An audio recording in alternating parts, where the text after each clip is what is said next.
Welcome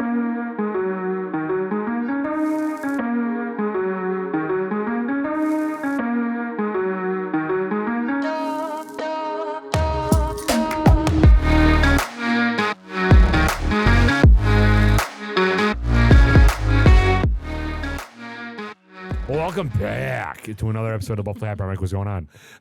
A lot? Dude, this was like 4 seconds and we're just right in. Yeah, I don't know how you're going to edit that, but that's fine. That's how it does it for us, bud.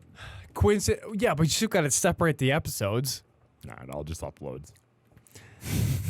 Queen City Creative Works, thank you so much for your continued partnership sponsorship. This is the sponsorship segment for those that are new here. First, breaking news. We're at 666 subscribers right now. Oh, I thought you were going to say the Bills made a move. No, 666. How do you feel about that? Not good. I was raised Catholic. That's literally the number of Satan. Do I unsubscribe just to put us? No. So, anyways, Queen City Creative Works is a Etsy shop on roids. Thank you so much for your continued partnership sponsorship. You're making good things. Not only the sweater, right? The sweater logo all over things like this bottle opener. It's metal wrapped in silicone so you don't hurt your fingers and or hand.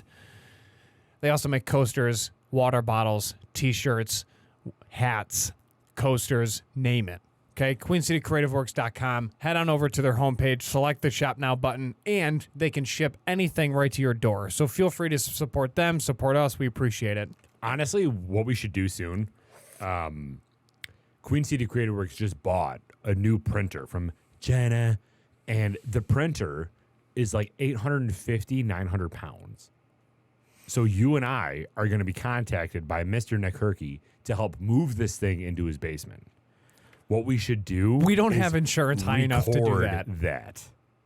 We should record that because that would be hilarious for Patreon. Yeah. Pivot. Pivot. Dude, that's going to be hilarious because that thing is going to be heavy. It's coming on a semi. Dude, can his stairs handle that weight? I have no idea, but how good of content would it be? Oh, we're if doing you and it. I fall through the stairs. No, we're while doing it. handling Yeah, this. I have health insurance. We're doing it. We're doing it. Because it's probably going to be me, you, Nick, and Jamie doing this. And it's going to be the funniest thing in the world. Because, one, I love you, Nick, but you're not the strongest dude. So it's probably going to be me, Mike, and Jamie. He needs some milk. This thing's going to be fun to move. Yeah. All right, sorry. I stopped you in the middle. Do the sponsorship for Addie's while I pull up the useless fact for today's episode. Addie's, thank you for your logo. Super simple. Download their app at the Addie's Fine Wine and Spirits on Google Playground Play Store or the Apple Bland App Store. And go check that out. I searched for an app on an app store today, and I was not a fan. I just don't like the interface. It looked so boring. I don't know who hurt you or why. I was downloading Odyssey for my stepdad because he was mad that he couldn't get WGR 550 on one of his podcast apps. But it's because it's an Odyssey station, and he has to download Odyssey. Correct. It's not a sponsor.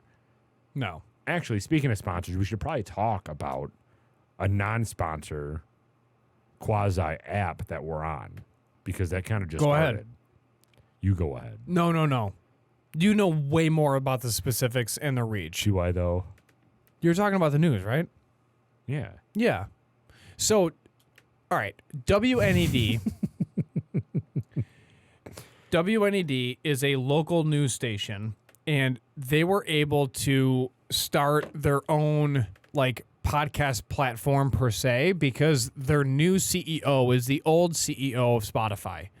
And he wanted to create a space for different local shows and broadcast them on their network for where their reach is now, which is Western New York and the greater Western New York area, as well as Ontario and Canada, which means which means they have a decent reach in regards to local news. Basically, they wanted to create a platform for all podcasts to be on to collaborate with each other, but also kind of like be a local area for Spotify users for the most part. And they reached out to us asking if we wanted to be on their platform. So Which is sick. very sick, very humbling. We went back and forth. Things made sense. It all worked out. Signed contracts. We signed contracts. We're now on their platform. Amplify. So download Amplify from your Google Playground Play Store or Apple App Store, and you can listen to local area podcasts on there, which is pretty sweet because you should support local. Yes, absolutely. So we are now on that, which is awesome. So WNED, always thank you so much. But yeah, it's wild. Yeah. Going into 2023 on a new platform, just stacking all the platforms that we're on. Hell yeah. It's nice. But we need to get over 666. So if you're listening to this and for some reason we're still at 666, can you please just subscribe? Just because I don't really want this like bad mojo going in, you know? We started posting shorts, which is pretty sick because shorts are like the new reels, you know? TikTok came along and they're like, listen, you can upload short form content to us, but China's going to steal all your data. So you can upload short form content and then get people to like it and all that stuff. And then Instagram was like, wait. The Chinese Communist Party is getting all your data. How about we do Instagram Reels, which is short form content? And Mark Zuckerberg's like, I'm on that. So now that's Instagram Reels and Facebook Reels. And then Facebook, aka Google, was like, listen. I see that short form content is actually doing well. So how about we do YouTube Shorts? So we started doing YouTube Shorts. I uploaded one today for a Redbreast 12 Irish whiskey review. How'd it do?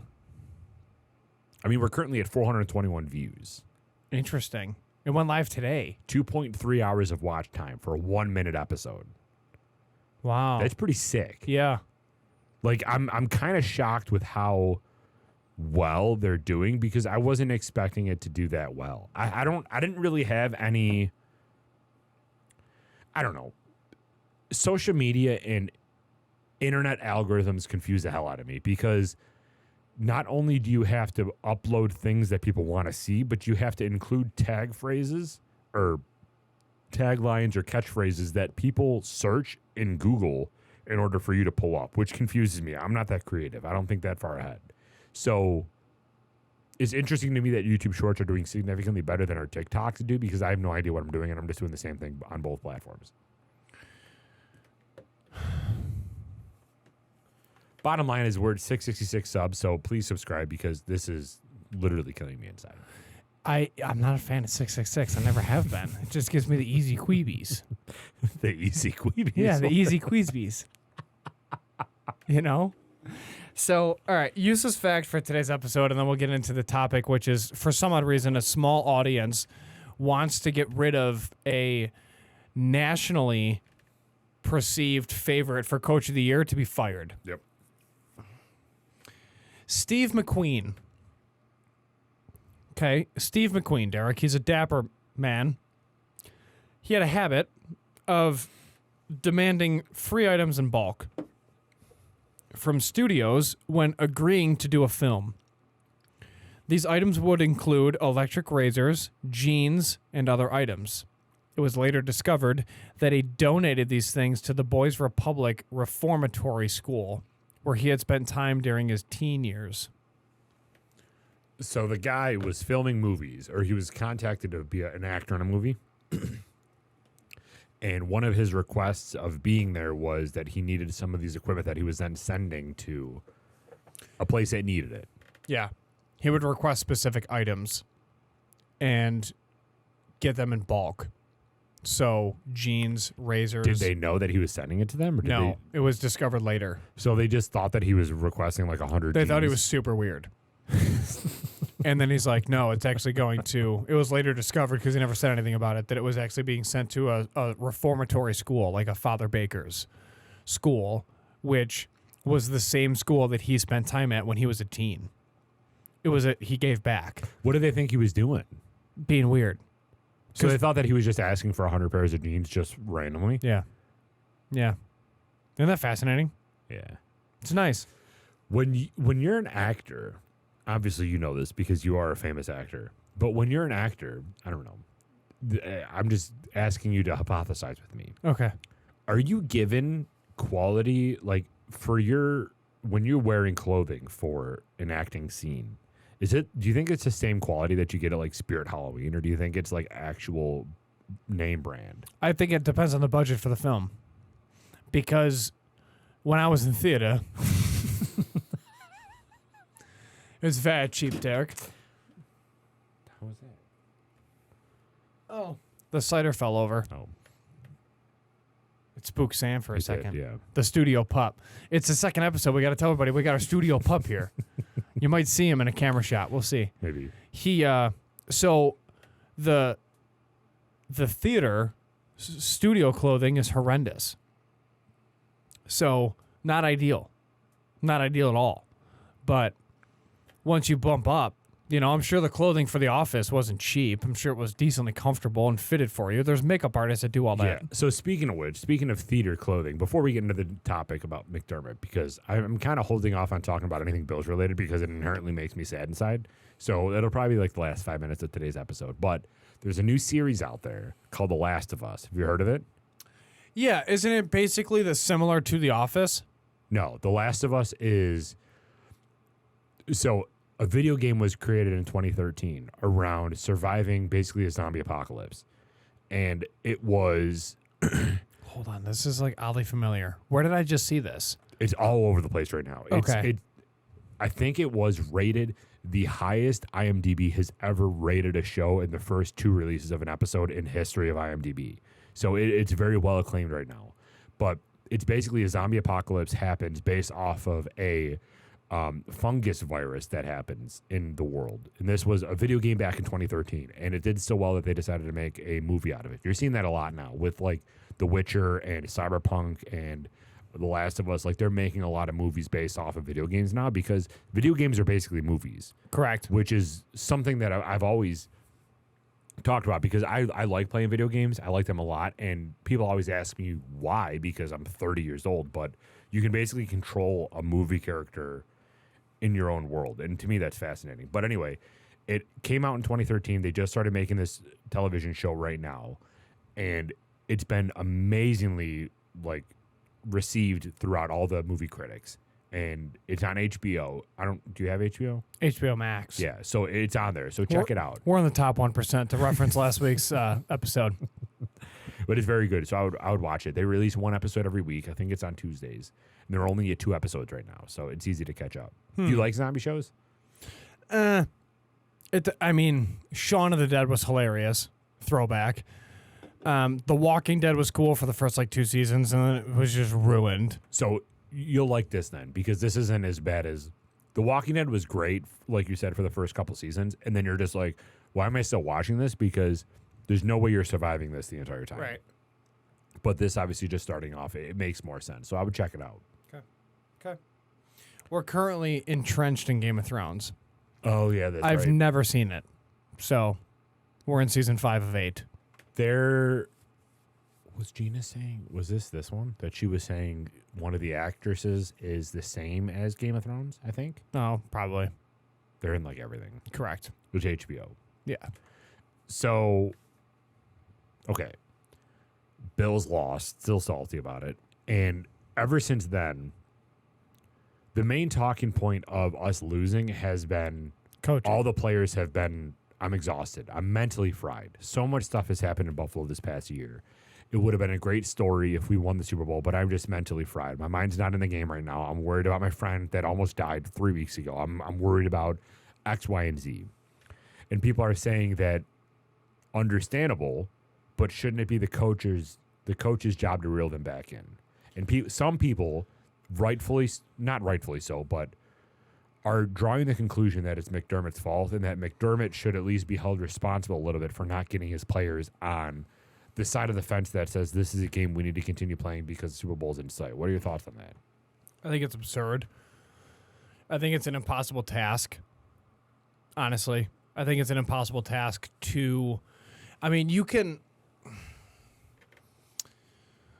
lead, right? You can lead men, and at the end of the day, yes, they're men, but they're also very young, and we're talking a totally different industry from. I mean, it's just not. This isn't the military. They're not equipped to deal with this type of trauma. No, bro. Like nurses, first responders, military, like they see what happened at Damar with worse aspects of it, more so every day than what a professional athlete sees. So it's you seeing a collision of two different worlds. I understand that and I'm not taking away from the severity of Damar Hamlin by any means by saying that, but it's let's be real. Like there's a difference between, CPR, put him in an ambulance, and then he drives 4 minutes to a hospital, like for the best care that you could ever have, right? Like there's that. And then there's also one of your closest friends has an entire large intestine outside of his stomach because a mortar just went off and just sliced his stomach open. That's a little different, right? So, or someone coding in a hospital, it's a little different. So you're seeing elements of both extremes collide. And yes, they're men. They're not 15 years old. However, they're also not necessarily equipped to see what they just seen. Yeah, and they're also not equipped. You're going into this playing a game. Yeah. You're not expecting your friend to almost die. Correct. And you're also not equipped to handle and this isn't me defending the Buffalo Bills for the performance against the Bengals. All I'm saying is let's just lay it all out, right? Like you're not anticipating a mass shooting to make that makes national news to impact you during your season. You're not anticipating multiple blizzards to impact your entire schedule, forcing you to travel. You miss Christmas. You're also having a insane schedule that makes no sense from a time frame perspective, with not only short weeks but also primetime games, late games, trying to go back and forth between different stadiums. It's a zoo. And then next year we're going to London. Yeah. I mean, come on. Like it's not a normal 1999 to 2005 NFL schedule where you play Sunday at 1:00 and it's either home or away. And the time never changes, the day never changes. So your routine isn't necessarily jacked up, right? Like it's this whole season, even from a fan's perspective, was just exhausted. And I said that it was early January when we recorded that weekly episode.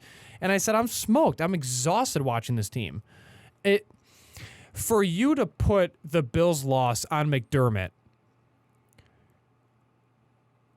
I mean, yeah, does somebody have to take responsibility? Sure. Is it always going to be the people at the top? Sure. But does it make sense? No, in my opinion. I mean, that's absurd. Like, how they they played. We beat the Patriots on a 2-day prep week. We had 2 days to prep for that game because nobody spent the first half of the week thinking about anything football related because we didn't even know if Damar was going to make it out of the hospital. Like, everyone thought he was going to die because he was still in the ICU. Mm-hmm. And then we have 2 days to plan for the game, and then we ended up winning. That's, awesome. That's a huge win. And to put it on McDermott, I just think is absurd. I think it's a cop-out. Like, you can lead men. You can coach, counsel, motivate, and, mentor as much as you want. But at the end of the day, when the team is smoked, the team is smoked. They're gonna lose eventually. Yeah. Probably the worst analogy that I can come up with that's most likely the best fitting is the Bills at the end of the 2023 season, technically 2022 season, was like an 18-year-old dog that wouldn't die but needed to be put down. And it finally happened. Like, the Bengals just put us out of our misery. We weren't stressed about it. We knew we were going to lose. It just finally happened, and we can just all move on. You can't ask to fire McDermott because we lost in the divisional round. He's literally been the most winning coach in Bills history since Marv Levy, and he's done an unbelievable 180 since Rex Ryan, and you want to fire him because we didn't win a Super Bowl? Like, relax. Yeah, that is something that is so funny to me, and it gets lost on a lot of people, is that we were 13-3 this year. Or 14-3? No, we were 13-3 in the regular season. Not because the Bengals, it's 17 games. Yeah, we also didn't play the Bengals game. It got canceled. That's true. So we were 13-3 this year. Yeah. How can you get mad at the coach for being 13-3? And yes, I get it. Statistically, we should have lost more games. What? Okay, cool. We didn't. Like, we figured out a way to win, right? Yeah. Like, we gutted it out. It's just trash. It's a trash take, in my opinion. What do you think? Something that's always interested me, just because I'm extremely into conspiracy theories, but we can also talk about the most recent conspiracy theory of Damar Hamlin actually dying, and that would being a stunt double in the booth. It's just like, What are you doing? Did you see that? Did you hear about that? No, clowns? Yeah, What? Josh Allen even commented on it because Kyle Brandt asked Josh in the Kyle Brandt podcast, because there's an actual conspiracy theory that said DeMar Hamlin, when he came out, he was wearing like a face mask, he was wearing glasses, like you couldn't tell it was DeMar Hamlin. And everyone's like, he's actually dead. This is just a stunt double or a fake. What did Josh say? He's like, no, he came to our locker room. He talked to us. This is bullshit. And Is that what he said? Yeah, it was hilarious. He's like, it's bullshit? Or he said, stop that shit. I think that was his quote. Stop this shit. That's amazing. But what are your thoughts on the NFL being scripted? Do you think that there's absolutely any credibility to that? No. I've seen too many games live. You don't think that coaches could potentially? I'm not saying it is, but you're telling me that there's absolutely no possibility that they're saying from the top, Roger Goodell's like, Buffalo's going to win this game. It's going to be a close game, but Buffalo's going to win it. You don't think that that's any possibility? From the safety of your house when you watch it on TV, it makes sense. When you go to the stadium and you watch the games, it makes absolutely no sense. It just doesn't. I was at the Miami game in the wild card divisional round, and you could literally, everything made sense. Everything made sense. Like, oh, that's why that play was trash. Because you've seen it develop in real time. You see the speed of the game. You legitimately do have 2 seconds to figure it out and get the ball out, or else the play's shot. You have 2 seconds as a wide receiver to get open. Like, ask any average Joe, any fan of the game that's not a professional athlete, run a route that's spanning 30 yards in 2 seconds and get open. They're not going to do it. Yeah. That's the difference between high school and D3. That's the difference between D3 and D1, and that's the difference between D1 and the NFL, because there's distinct differences. That's why they talk about the speed of the game. If you cannot cover 5 yards in one stride, you're not in the NFL. Everybody in the NFL can do that between their size and their speed and their quickness. And that's the other difference. You have speed and you have acceleration and quickness. Like, seeing Tyreek Hill in person, he's not the best route runner, because I watched him run routes, and that's from a fan's perspective. I'm not a coach. It's just like, yeah, that was a sloppy route. The difference is how quick he is in being able to transition from, I'm going to make a cut and break, and you won't be able to keep up because I'm just that much faster. My footwork is that much faster, and a DB is all reactionary. There's no way they can keep up. Yeah. And when you see that in person, it ruins, and it's just plain as day that a conspiracy is just not accurate, because it's not. Yeah. My thoughts on that is that if the NFL was scripted, this would have been the perfect year for them to script the Bills to win it all. 100%. So And then we got this- our ass kicked. Yeah, so the fact that we lost to the Bengals, I've never necessarily been the type of person that said for sure this is scripted, but I've never been the person that says there's zero possibility that this happens, because I know with things I don't pay 100% attention to everything, so there's always a possibility, even if it's 1%, that this could be scripted. But this year, knowing everything that we've been through, if it was scripted, it makes 100% sense for them to script the Buffalo Bills to win this year, because it would be the perfect story. The Bills in the Super Bowl would easily draw the most audience that Super Bowl has ever seen, because they would play everything up. The hype video would be completely about Buffalo and how we've done all this tragedy in Buffalo. The amount of hype for a Buffalo Bills Super Bowl this particular season would have easily surpassed any records that the NFL ever had about people watching the Super Bowl. I can almost guarantee it.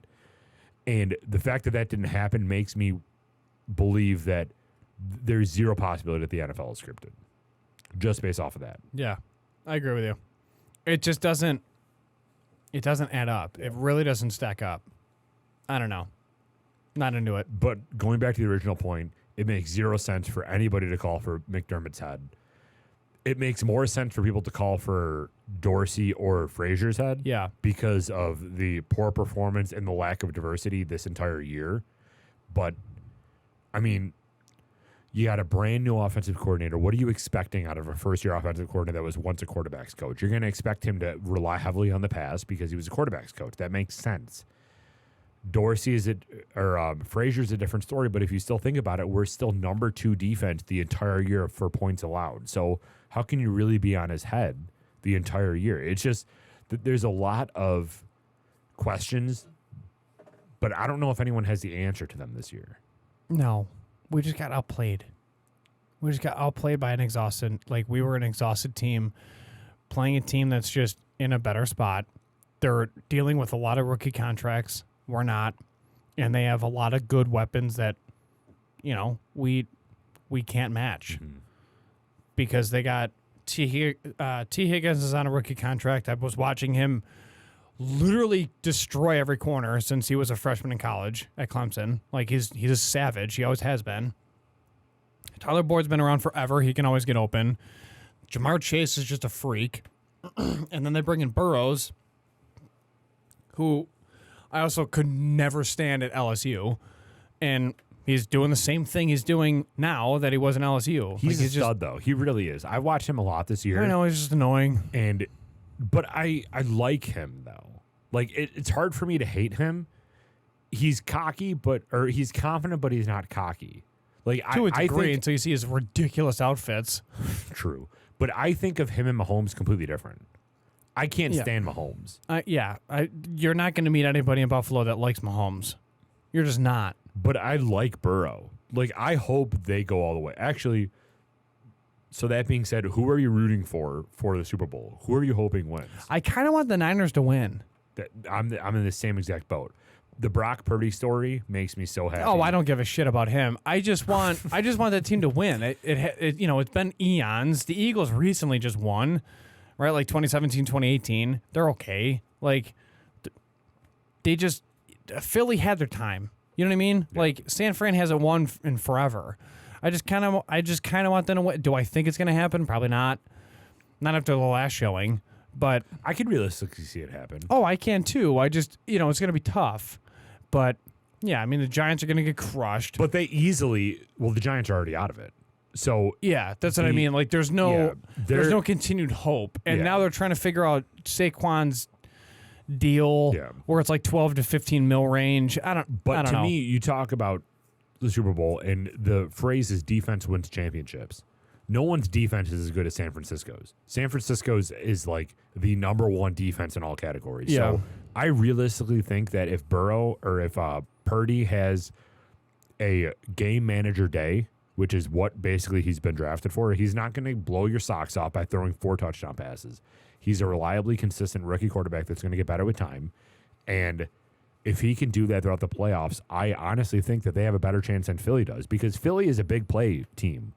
And I just don't see Jalen Hurts getting that much time to throw with San Francisco's defense. I think San Francisco is going to beat them this week. I think so. I hope so because I would rather them. And I think that San Francisco has a better chance of beating whoever comes out of the AFC than Philadelphia does. The NFC is going to win the Super Bowl. Mm-hmm. I'm convinced. They're just better suited for it. Which is crazy because in the beginning of the year, if you would have told me what division would win, I would 100% say AFC. No doubt. I would 100% say that the AFC West was the toughest division in football. And that's not the case. They all sucked. Chargers sucked. Denver sucked. Kansas City really isn't that great. It's wild to me. It was a total 180 this year. Who's the other team in that division? It's not Jacksonville. Who's the other team in that division? Oakland? Chargers? Oakland, right. Yeah. And they just got Devontae Adams. So in the beginning of the year, you were like, it's going to be the best division ever. Derek Carr just leaves. It's like, what? But I want to continue at least some sort of segment throughout the offseason of us hypothesizing about Bills free agent signings, Bills draft picks, and then also where some of the quarterbacks go because there's a lot of quarterbacks up for debate this year. Rodgers could potentially be gone. Tom Brady could be gone. Derek Carr is obviously gone. There's going to be a lot of changes that come this year, and they're predicting all 3 of those are staying or going to the AFC. They're saying Brady could go to Miami. Rodgers can go to the AFC. He can go to He said he'll take even a discounted price on what he thinks he's worth to play in a situation that best suits him. So I can honestly see him going to Miami too, because you put him in a decent defense with two extremely talented wide receivers. I could see him going to Miami too. It's kind of scary to be a Bills fan, honestly. Oh, absolutely. And that's why I feel like a lot of people are saying that that our window is closing. But I don't know, man. Do you think Tua retires? I think he should. I don't know if he will, because he's a competitor. But I think he should. I think they should force him, where they're just like, hey, man, if you get like 1 or 2 more concussions this next year, just call it. It's not worth it. And we're not saying this because we're scared of him, because I'm literally not scared of him at all. He's really not that great of a quarterback. But honestly, for his health, you have 3 crazy bad concussions in 1 year in like 6 weeks, right? Wasn't it all within like a 6-week period? Yeah. I don't know how you can continue playing after that. Nope. Andrew Luck retired on less. 100%. Calvin Johnson was going to retire on less. It's not good for you. And it's not post-football. There's a lot of issues there. Mm-hmm. I mean, you're going to go like Chris Benoit. You know what I mean? Like, it's just not good. A lot of brain damage. It's going to trigger a lot of issues later in his life. Yeah. It's crazy to think about. Yeah.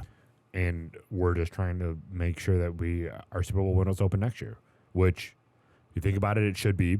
We get Von Miller back, a healthy Trey White, a healthy Micah Hyde, potentially new safety. They're talking about moving Christian Benford to safety, which would be interesting.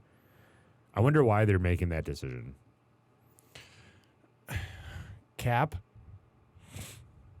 It's got to be Cap. Did he play safety in college? He could have. But as a DB, it's not necessarily a difficult transition at the end of the day. Interesting. Mm-hmm. Huh. I mean, I guess we'll see. This is going to be an interesting offseason for us. Yes. Continued talks, for sure. It'll be fun, though. Yeah. All right, I think we're at about 30 minutes. You want to call it? Oh, yeah. All right. Well, appreciate all of y'all joining in for today's discussion. I mean, we kind of handled a lot. What was our useless fact? The gentleman that donated random things without no one knowing. Oh, yeah. Would you donate random things without anyone knowing? Do you donate to charity for clout? For clout? Yeah. No. Like for people to notice that you did it? No. There was a family in Hamburg. Their house burned down. I donated. Nobody knows about that. Well, now everybody does. Well, sure, but yeah, no. Did you do it for clout just so you can mention it on this podcast? No, dude. This is a long time ago.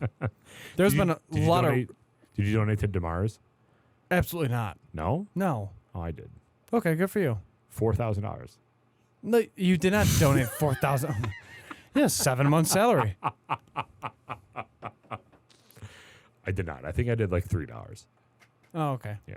Yeah, no, I didn't. He was fine. It was a $2,500 goal. He exceeded that. There was a comedian that I followed that he said, I donated a lot to DeMar Hamlin because I thought that he was going to be in the ICU for much longer than he was. And he ended up being fine. I'm like, Jesus, dude, you're a savage. But thank you all for tuning in to today's episode. Hopefully you enjoyed the topics. And let us know what you think. If you're a Buffalo Bills fan, what do you think our offseason acquisitions, what do you think our free agent signings, what do you think our draft will consist of? Because we obviously do have some holes, but I don't really know where we go from here. And also let us know if you are one of those weirdos that think that McDermott should be fired, because if so, just unsubscribe and bring us down to 665, because I hate that we're 666. So thank you so much for tuning in today for today's episode. Please remember to always drink responsibly, be a person. And Michael, do not litter. We're out.